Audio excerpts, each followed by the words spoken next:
Goeiedag. Psalm 22 begin met die bekende uitroep wat Jesus aan die kruis aanhaal. My God, waarom het U my verlaat? Dit was die pynlike gebed van Dawid. Dawid druk in die eerste plek sy eie ervaring uit van die gevoel dat God hom verwerp het. Hier is die intensste lyding wat God se dienaar kan ervaar. Nie net dat vyande hom omring nie, soos wat hy in vers 12 tot 13 sê, en dat sy liggaam in vreeslike pyn is, vers 14 tot 16, maar dat hy voel dat God hom nie hoor nie, en nie omgee vir sy lyding nie. En dis nie net die ervaring van Dawid nie, dit is die ervaring van al God se volk in die aangesig van verskriklike moeilikhede. Ons wonder hoe ons liefdevolle hemelse Vader ledig kan staan wanneer ons in so 'n nood is. Tog, selfs in hierdie uiterste nood, verloor Dawid nooit geloof of val hy in 'n totale hopeloosheid nie. Sy angs lei hom na gebed. En die eerste woorde van die gebed is, my God. Hy het nog steeds daardie persoonlike band met God.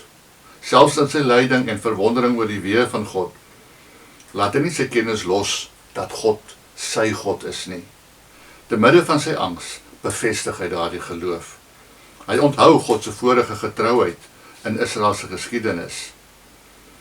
Op U het ons voorouers vertrou.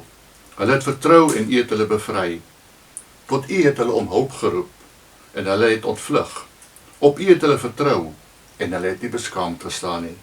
Vers 5 en 6. Toe onthou Dawid God se vorige sorg in sy eie persoonlike lewe.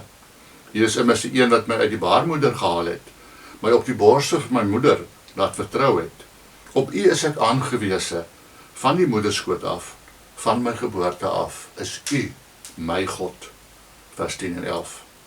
'n herhalende geestelike hulpmiddel in die psalms is om die verstand te vul met herinneringe aan God se vorige getrouheid, om ons te verseker van sy huidige getrouheid. Jesus het hierdie psalm geken, en die eerste woorde daarvan aangehaal, om met ons te identifiseer in ons lyding, aangesien hy ons swaar kry en lyding aan die kruis gedra het. Hebreërs 2 vers 14 sê ook, aangesien die kinders dus aan vlees en bloed deel, het hy self ook aan hierdie dinge deelgeneem, sodat hy deur die dood die een kan vernietig wat die mag van die dood het. Jesus verlos ons deur ons plaasvervanger te word en ook die offer vir ons sondes. Vreemd genoeg het God nie na Jesus geluister toe hy aan die kruis gelei het nie. Jesus het die presiese woorde van Psalm 22 vers 2 aangehaal, maar sonder die daaropvolgende verse van hoop. Want hy moes die toorn van sy Vader dra en vir die mense sondes betaal, sodat ons nooit deur God verlaat sal word nie. Voel jy soms of God jou verlaat het? Lees dan hierdie psalm en kyk hoe Dawid nuwe hoop en vertroue in die Here vind. Kom ons bid. My God, het U my dan verlaat?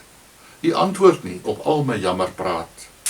U bly bedags en snags U ver afhou. U is tog heilig.